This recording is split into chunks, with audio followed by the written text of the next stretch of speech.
Hi there, I'm Felix. I'm a success coach for overachievers who want to level up. I talk about leadership with a lot of my entrepreneur clients. And today, speaking of leadership, I am on Sound Leadership with DJ. I'm excited to be here, seeing what this is all about.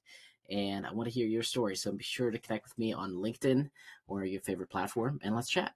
Welcome to Sound Leadership with DJ, the podcast that dives deep into the world of leadership.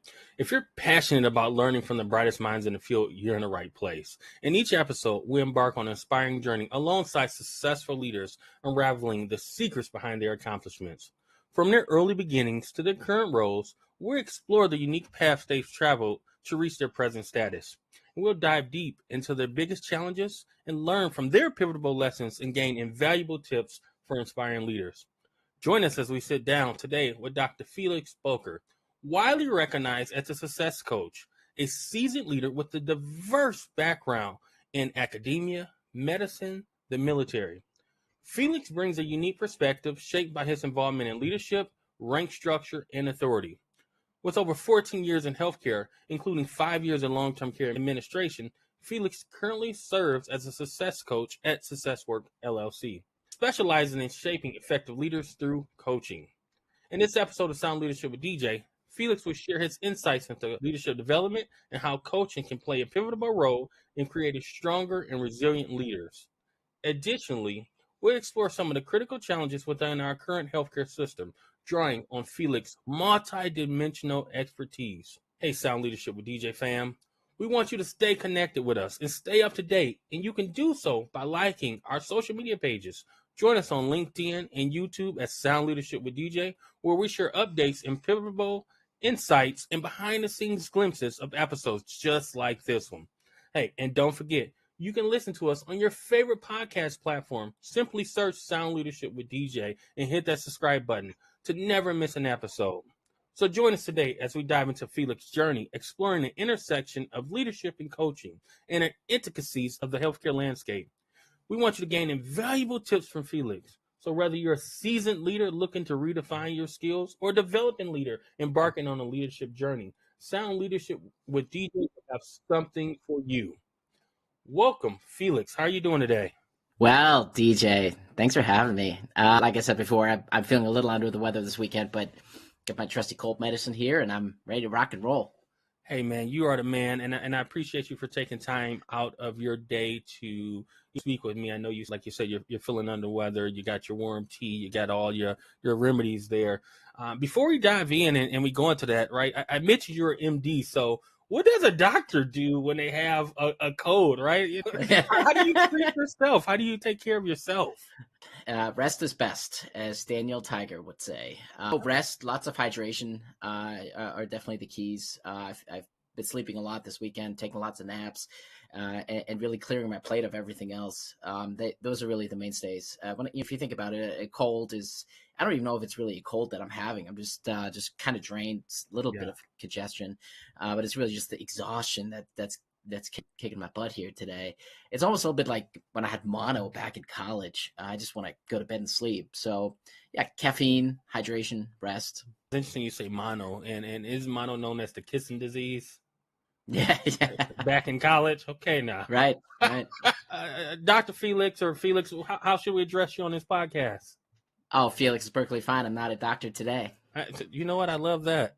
I'm here for it. So, Felix, I did that intro, but it holds no candlelight on who you really are. So tell me, who is Felix? Felix is a multidimensional human being, really. I would say my life is defined more by all the mistakes I've made in my past than all the good things that I may have accomplished.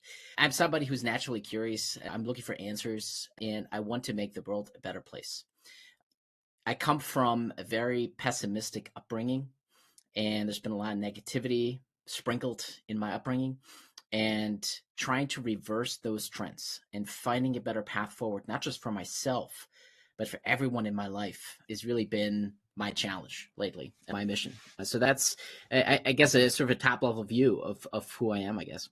Hey, when I met you online, right? And I think you were talking about executive coaching, and I wanted to really tap into you because it's like, hey, who is this MD? Who is this person who's a doctor, but now spewing out this executive coaching, this consulting, this be your best self. I think one of the lines that caught me was like, I know you're a surgeon. It was like, cut the something out. I don't know your motto, but it was, Yeah. and I was just like, Yes. wow, that's a different perspective. So, how did we go from surgeon to a success life coach, right? You said you're not an MD today, but how do we do that? Because that's just mind blowing for me. Like you said, you are a surgeon, but your focus now is helping people be their best self. Right. I mean, how much time do we have?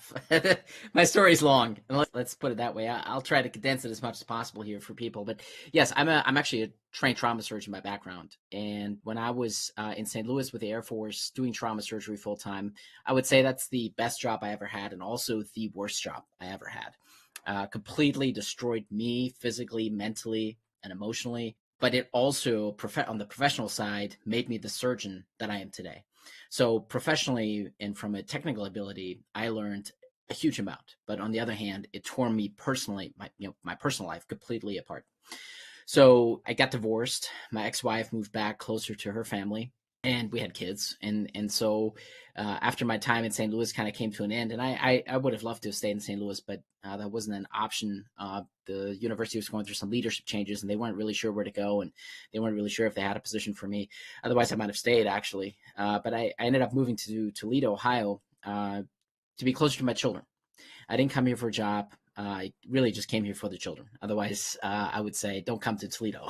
At the time I came to Toledo was just at the tail end of 2019, really just before COVID hit. Okay. And at the time, I switched into full-time wound care in post-acute care facilities, nursing homes, rehabs, LTACs, all that kind of stuff. And that allowed me a lot more freedom in my personal life, helped me recover myself, gave me an opportunity to finally figure out who is Felix, right? That question you just asked me here at the beginning, who is Felix?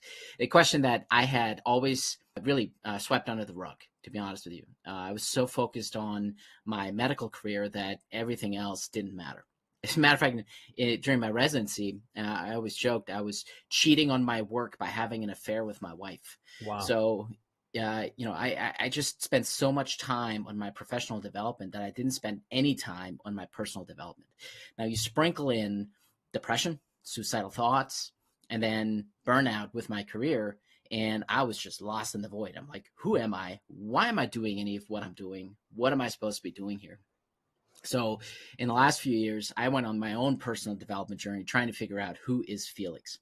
And throughout that time, I got more and more dissatisfied. I got really burned out by my work in medicine.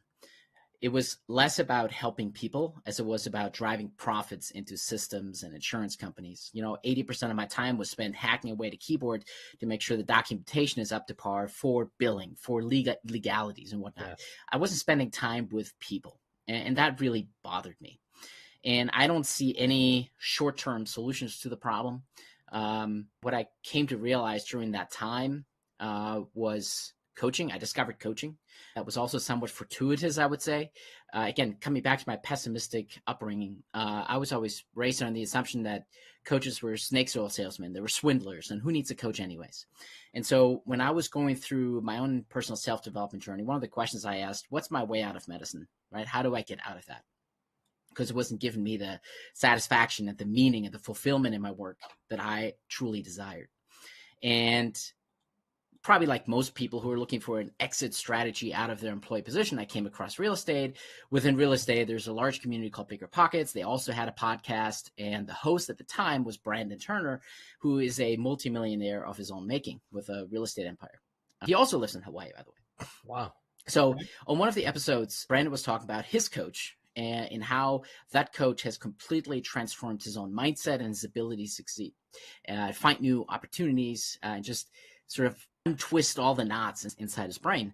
And that got me curious. Here is a multimillionaire who has created his own real estate empire all by his own doing, and he hires a coach. And again, remember my upbringing, I didn't think anything of coaches, didn't think much of coaches at all. And now that got me to question, why would someone like Brandon Turner hire a coach? And so then I looked into coaching, and I discovered what I always was missing from therapy. Remember my depression and suicidal thoughts. I've been through several rounds of therapy in my past, 7 different antidepressants that I've been on. But during therapy, the biggest problem I always had was, can we please stop talking about my mother and figure out what I could do today to create a better tomorrow for myself? It's my past. It's done. I can't change that. What I can change is what I can do today to create a better tomorrow for myself. And therapy just never was able to allow me to go through those thoughts. I always just wanted to talk about my past and my mother. But when I found coaching, it changed my life, because now coaching really is designed to create actions today to create a better tomorrow for yourself. And light bulbs went off. I was like, this is the missing piece. This is what I've always been wanting from therapy. I never got. So when I started going through coaching myself, I realized this is how I can help people. This is how I should help people. This is much more profound. And so I went through a life coach certification course, became a certified life coach last year. And it's really given me a new perspective on helping other people. Right? I can spend time with people. I can listen to people. I can create relationships with people, not bogged down by all the regulatory stuff that's happening in the medical world. And these deeper connections and the ability to actually help people untwist their brains, unwind those knots, and create a better tomorrow for themselves has given me much more meaning and satisfaction in my own life. And so when my contract with my employed position as a surgeon ended at the end of 2023, I saw no reason to renew that, because why would I keep doing something that's creating misery in my life and unhappiness and dissatisfaction when I can do something else entirely that is providing me with meaning and fulfillment and satisfaction. And in addition to that, I'm actually able to help people. Right? Not just write notes all day long, but I'm actually helping people. So that's my somewhat long story on how I came across coaching and why I switched from being a full-time doctor to being a coach now. You know what? That's amazing. And you said a lot of things that I found very profound as you were speaking. But, ultimately, you're a physician, you're a provider, you went to school to treat and help people optimize their health. And for what it's worth, I think you're doing that. You're not tied to the bureaucracies of healthcare. You have found a way Right. to prescribe people medication that is dependent on chemicals, but dependent on their willingness and their drive to be their best self. So kudos to you for saying, hey, I'm not happy in life. I can do something better. And when I make myself better, I can make others better. And to me, that's the definition of a leader, right? What you've done is harnessed your leadership and said, how can I use this to lead people to be their best self? So kudos to you, and kudos for you recognizing it, because so many people have that sunk cost fallacy. I've done this. I am a physician. I've invested too much time, too much money. I've already lost my marriage, whatever. I just got to stick it out. But you weren't happy. You stated it, right? Depression, suicidal ideation. And you looked at, how can I find my way out of this? And that's the definition of a leader to me. So kudos to you for you being your best self. Now, you talk about transitioning into this field. Medicine is something that's in the past. How do you really help people be their best selves? What is your philosophy? How do you lead them to be their best selves? So there's two things I want to say about that. Actually, let me say there's three things I want to say about that. Everything I know about leadership comes from my own experience, like you said, in academia, the medical world, as well as the military. And all three of those have some fairly rigid rank hierarchies built in. And what I've really come to find is that rank hierarchy does not lead to better leadership. It leads to authority, right? You can earn authority by rising up the ranks. It doesn't make you a better leader. It doesn't make you a leader at all. But a lot of people equate that authority with leadership. But authority is earned. Leadership is learned. Anybody can learn better leadership. I can tell you so many stories where I've had interns who were better leaders than the senior residents, enlisted, E3, 4, 5s who were better leaders than the colonels that were leading my unit. So, just because you have a certain rank or a certain title does not make you a good leader. So that's the first thing I want to say about that, where I come from with all of that.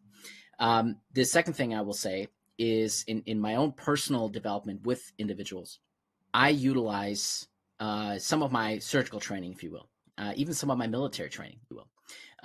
If you think about the military. You go to boot camp, right? I didn't technically go to boot camp because I was already commissioned. I already had a rank when I went to my military training. But when you go through that indoctrination training, what do? They tear you apart to your individual pieces and then build you back up the way they want you to be. And that's one of the ways that I approach my leadership, right? Everything you think you needs to be taken out and replaced with something better. And that's where I utilize some of my surgical principles, if you will. And if my tagline is coaching with surgical precision. Yes, that's So what when it I was was. That's right what it was. when I exactly. So when I was going through my surgical training, I was trained that surgeons really just do three things. Anything the surgeon does is one of three things. We take out the bad stuff, we hook up the good stuff, and we stop the bleed. And that's the way I look at it in terms of the either personal development or leadership development with any individual. We're gonna take out all the bad stuff, right? All the negative stuff in your life, all the stuff that doesn't work. We're gonna take that out. I'm gonna hook up all the good stuff, all the little pieces that do work. Maybe we'll add in some stuff to build you up in a better way. And we stop the bleed. Everything that drains you of energy, anything you do that maybe you shouldn't personally be doing, or social media influencers. Why are you following XYZ on Instagram if that person just drains you of energy, right? Because you're aspiring to be like them and they're all fake. So we take out all the stuff that drains you of energy. We stop the bleed. And then the third thing in terms of leadership development that I want to bring up is I have my own leadership KPIs. So in business, you know about KPIs, key performance indicators. Well, there's leadership KPIs as well. And if you follow these KPIs, if you know them and if you embody them, you too can become a good leader. So what are the KPIs? The K stands for, quite simply, do the people in your charge know what they're supposed to be doing? Do they know their job? Do they know their role? If they don't know what they're supposed to be doing, well, obviously you're not leading them, right? There's some knowledge gap that's missing. So the people in your charge need to know what it is that they're supposed to be doing. The next level up from that is, are they proud of what they're doing? So if they're not proud of the work they're creating, if they're just there, showing up every day to fill in documentation because that's what's expected of them, well, they're not proud of their work. If somebody is proud of their work, they're going to create better work. They're going to try to educate themselves on how to push themselves, how to hone themselves, right? How to hone that edge and make themselves even better. So the people under your charge need to be proud of the work that they're doing. And then thirdly, and this is the most important one, but it really ties into the first two, do the people under your charge feel like they're an integral part of your mission? So if the people that you're leading don't feel like they're an integral part of the mission, if they feel like an outsider or just a cog in a wheel, right? They're not going to be proud of the work they're doing. It doesn't matter how much they know about what it is that they're doing, but they have to feel like they're an integral part of your mission. So those are my leadership KPIs. Do the people under your charge know what they're supposed to be doing? Are they proud of it? And then do they feel like an integral part of their mission? So in terms of any of my leadership development, this is what I come back to with everyone, right? If you think about those three things in any capacity, in any leadership role you're in, you got to make yourselves a much better leader. I love your philosophy of leadership KPIs, because so often us as leaders, we can focus on the business side of KPIs, but how do we know that our leadership is effective? How do we know that we're leading people and they're adhering to the mission and driving towards success, right? Just because you're on a team doesn't mean we're going to be on an effective team. And, for what it's worth, I'm wearing my Honolulu blue for the Detroit Lions. We were on a team this year and we were driving towards the same mission. But there was plenty of years. It was a year in particular. We went on in 16 and we were on a team, but was it an effective team? It Right. wasn't. So I love your philosophy of KPIs from a leadership perspective. So as we dive a little deeper into leadership, when you're on a team, what are you looking for from your leader that you're under? Well, those same KPIs, right? First of all, I need to know exactly what my role is. Why am I here? Why was I invited to be part of this group, part of this team?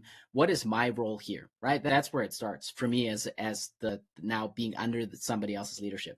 Am I proud of the work that I'm doing? And this is, again, going back to my recent experience in medicine. I was not proud of the work I was doing because I was creating profits for someone else and not helping patients, right? I was just hacking away at a keyboard. I wasn't proud of that because I really wanted to help people. And then the third one is being, do I feel like an integral part of the team? Do people come to me as a resource? Can I go to others as a resource? Bringing the Detroit Lions back up, right? Or any sports team, if you will, right? You can get, I'm a soccer fan, so I usually use soccer as an analogy, but you have any sports team and you can get the best players in the world onto that sports team. that doesn't make them a team. That just means a group of the best players in the world.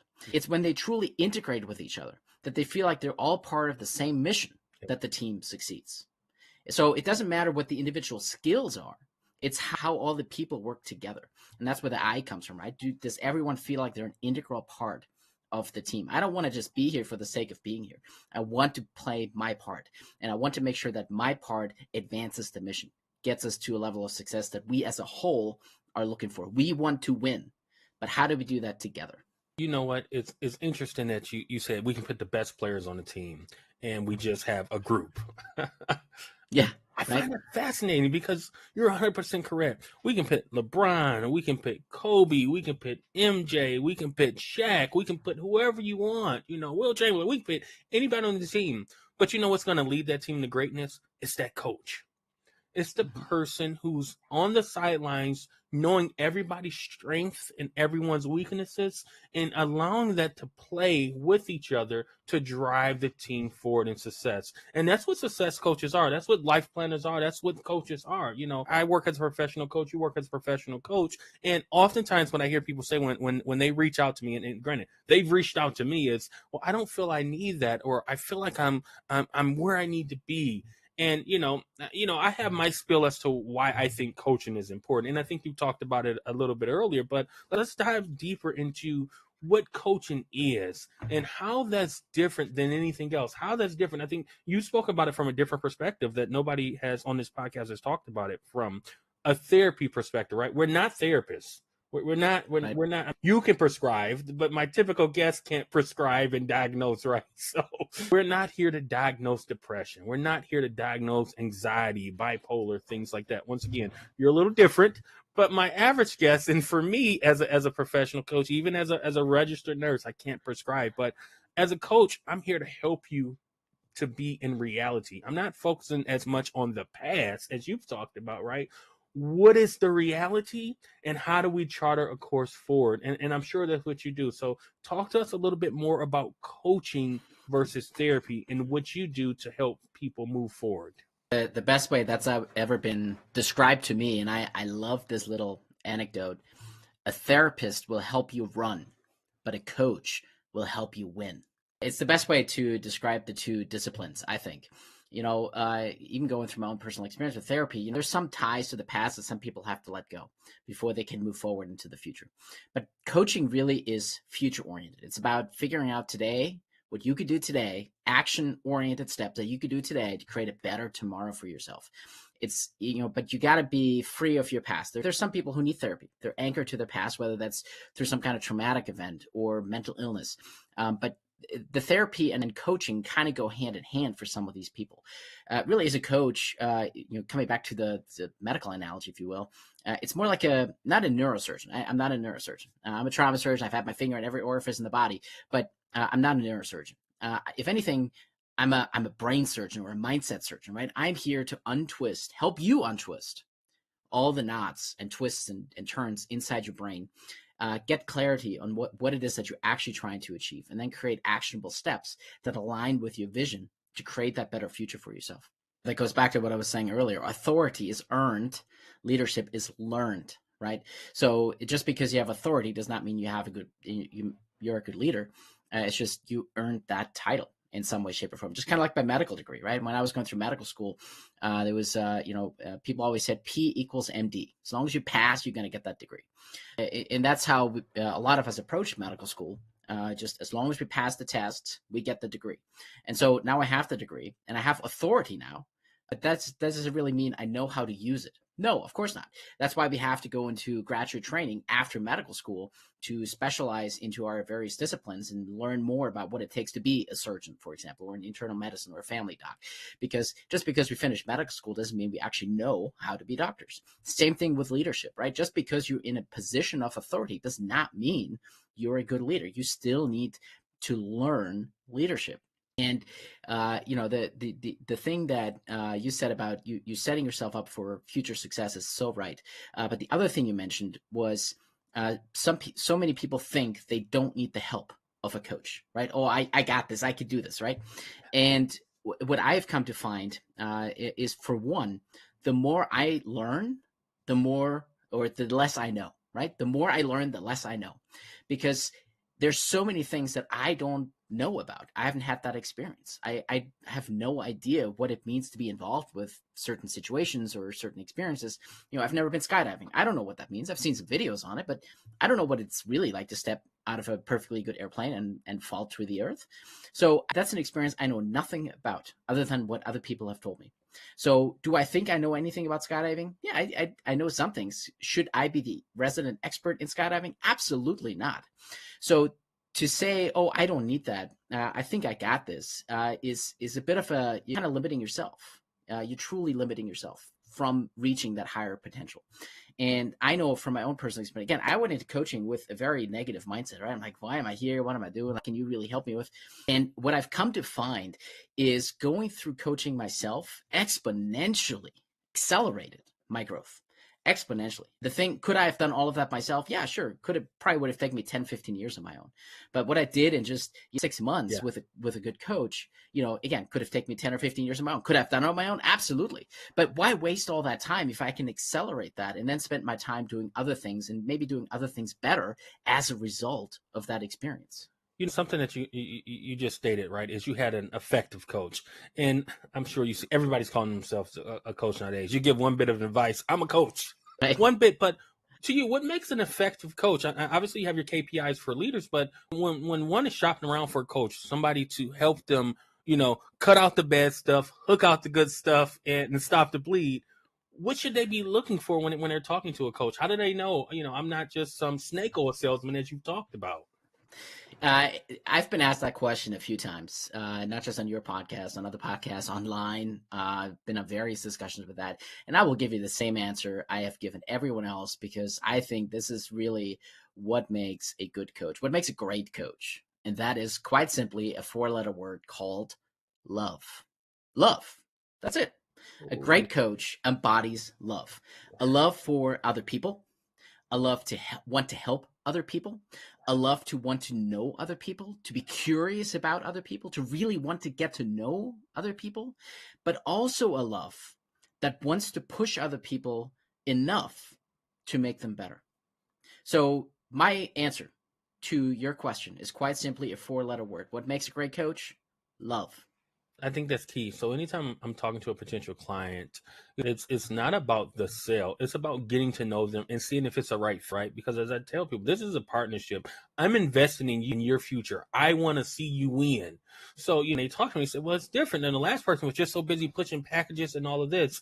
And it's not a one package fits all approach. And I think that's what's different, right? It's, I want to tell her something that's going to help you win, help you grow, and be your best self. And in order for me to do that, we're going to have to sit down. We're going to have conversations, right? We're going to have to know if this Absolutely. is going to be a good fit. Do our styles jive, right? Does it align? Is there synergy? That's one of my key words is there synergy? So yes, when you meet me, we're not just sitting down and here, give me your credit card, give me your check, and then moving forward. To me, that's not effective, right? I think as a coach, I have to build that relationship. And you know what? You called it, and I love it. I'm going to steal it. I couldn't put my finger on what it was that I was doing different, but you called it. So I appreciate you for sharing that knowledge, sharing that view, and just coming to the podcast with your different views and viewpoints. I think that it has been inspiring and motivating for our guests to know that, hey, there are people out there that are not afraid to make a change and deviate from their current path and not falling deep into that sunk fallacy. I keep bringing that up because you're a perfect example of of someone that didn't fall victim into the sunk fallacy. So I know as a coach, you help individuals, right? And you really help those individuals reach their max potential, but do you help groups as well? Can groups and organizations benefit from a coach? Yeah, absolutely. They can.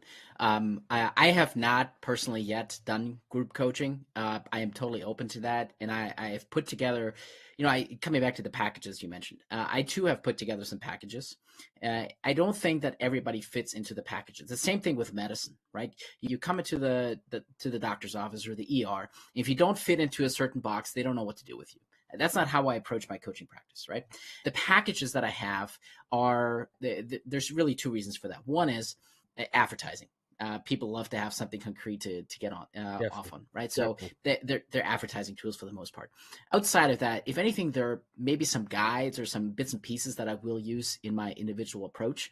But I really don't like the idea of, all right, this week we're going to do that, next week we're going to do this, because everybody comes at a different point in their lives, and they also learn at a different pace. So forcing someone through a rigid structure just is not going to be successful.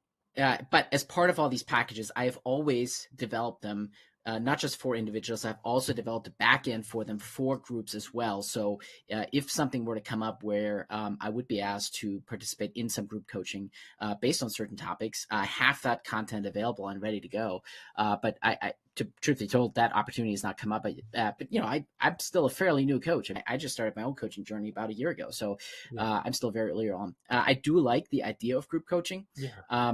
But they're also, just in listening to other coaches talk about group coaching in particular, right? If you're talking about mentoring or consulting, I think groups work. But in talking with a lot of coaches about the group aspect, you will have different personalities on the Definitely. receiving Oh, end, yeah. and you will have some people who are more engaged with you, and some people who are like, "Why am I here?" Or they're quiet and introverted and Yeah. reserved, and they don't really participate. And so you don't hit everyone in the room the same, Yeah. You know what? and But you don't. to your point, right? And I'm sorry to cut you off, but to your point, right? Oh, It's similar to like teaching, right? You're not going to connect with every student every single time, but as leaders, as coaches, we have to figure out a way to connect with everyone. Some of them will feel like I'm just right. here because the job told me I had to be here.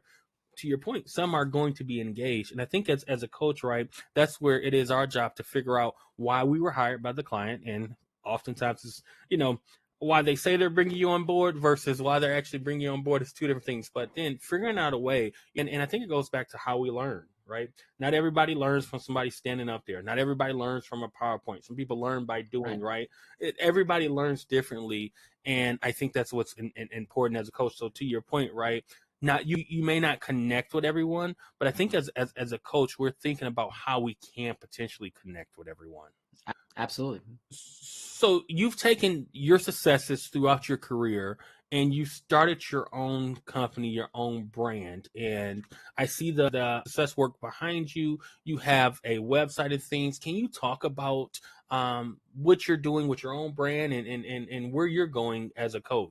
So for the most part, nowadays, I actually focus on entrepreneurs. I've gotten recently involved with a group of a startup mentoring and VC funding group for startup entrepreneurs. But my, it goes back to even what we were saying earlier, right? Defining purpose, your vision in life, and what are some actionable steps to moving you forward in that. So that goes along very well with the entrepreneurs, the leadership as well. One thing I've really found with working, especially with the startup entrepreneurs, is they have technical know-how. They know exactly what they were trying to put together and bring out into the world, but what they're missing is the leadership capabilities to actually make their business succeed, right? So they got the technical know-how, but they don't have the leadership know-how. So everything I do really is the big thing there in entrepreneurship. How do you create a strong vision for success, and how do you make that vision come to life through effective leadership? From the moment we talked, right? We talked about a month ago. I just was in love with your thought, your strategies, and how you approach leadership. I'm a student of leadership. I've been in leadership my whole life, and leadership needs effective leaders like you and I to really drive leadership forward. So to this point, we've talked to leaders who are currently in leadership, but give us some knowledge for people who are aspiring to go into leadership or thinking about becoming a coach themselves, right? Maybe they're dilly dabbling. They're scared to step out on faith. They're scared to believe in themselves. They're scared to take that leap. What advice would you have to them? There's two things I could say right off the bat. First one is hire a coach. Simple as that. A coach will help you figure out what you're actually trying to accomplish for yourself, right? In working with a coach, you're going to figure that out on your own. But the first step there is going to be having a good coach in your corner to help you out. Even today, right? I love my own coaching sessions every week.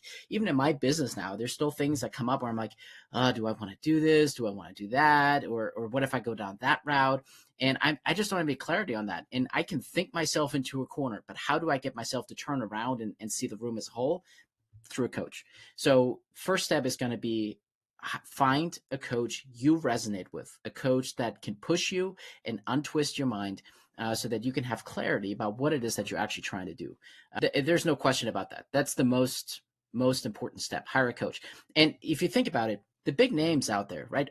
Oprah has had coaching for years. Oprah is not who she is today without a coach. Richard Branson, he has a coach, right? So all these big names, they didn't build all those empires by themselves. They had a coach to help them figure it out.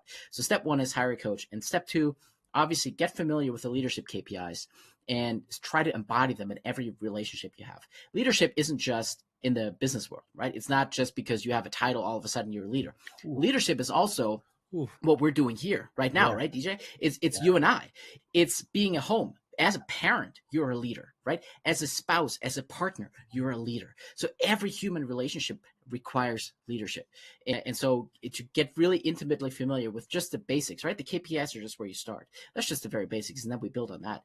But yeah, get a good coach to help you really untwist all those knots inside your head so that you have clarity on what it is that you're actually trying to accomplish, what you're actually trying to get to in the future as a future version of yourself, and then become familiar with the KPIs and try to embody them in every relationship you have.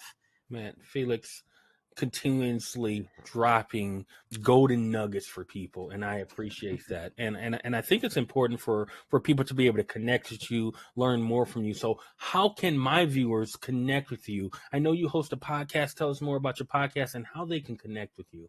So the easiest way to connect with me is actually through brokesurgeon.com. That's my link tree. That'll take you to my website and my podcast, and that's the easiest way to find me. So it's funny that the Broke Surgeon actually was a project that I started 2 or 3 years ago. When I started to get really fed up and burned out with medicine, I was trying to figure out, well, what are solutions that we can come up with to change the healthcare system? And it ultimately turned into just me complaining about it. I could never find any good solutions. And so I had to give up on that because there's just too much negativity and it wasn't driving me forward. The way I came to Broke Surgeon was why I felt like a broken surgeon.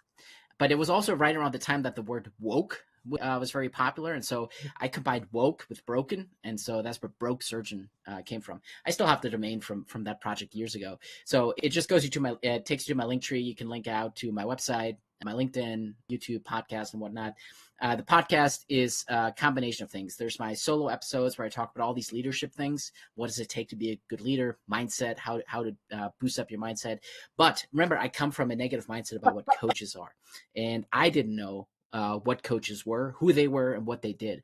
And so once a week, I also share conversations I have with other coaches to show the world who these coaches are, what they do, and how they can help you in a variety of different aspects of your life. And we've had purpose coaches, business coaches, executive coaches.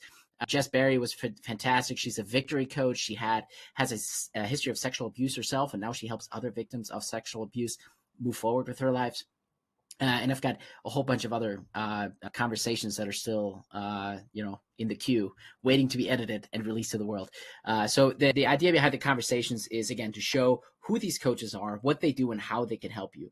So coming back to my earlier point, where do you start with becoming better, finding a better path forward, maybe even developing better leadership skills?